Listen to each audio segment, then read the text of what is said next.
Hi, ako si Coach. Mahilig maglibot-libot at isa sa mga lagi kong napupuntahan ay ang Maliko sa San Nicolas.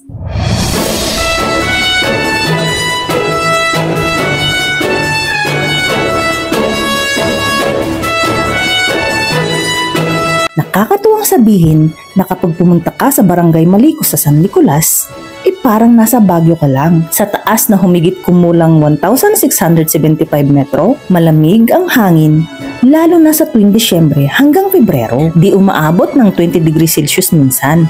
Kwento ng matatanda, dati itong parte ng Santa Maria. Pero, nung dekada sa 60, naging hiwalay na ang barangay. Ang pangalang Maliko ay galing sa salitang Pangasinan na maraming liko-liko dahil sa winding na ilog at sigsag na daan papunta rito. Sabi nila, may kasaysayan pa ito. Noong World War II, dun sa Villa Verde Trail, dito naganap ang laban ng US Army at ang mga Hapones mula Enero hanggang Mayo 1945. Kaya hindi lang tanawin, may kwento rin itong daan na ito. Ngayon, mas accessible na dahil bagong Pangasinan Nueva Vizcaya Road na binuksan noong 2016. Mas madali nang makarating ng konektado mula sa Pangasinan o Nueva Vizcaya. Pero punong-puno pa rin ng liko at ganda ng tanawin.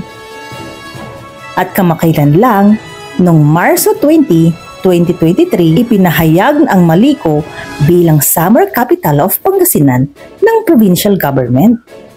Pag umakyat ka dito sa Maliko, parang dadapuan ka ng sariwang simoy ng hangin na halos ayaw mo nang bumalik sa syudad. Paborito itong tambayan ng mga riders, siklista, mga iba't ibang turista, at mga mahihilig sa camping at hiking.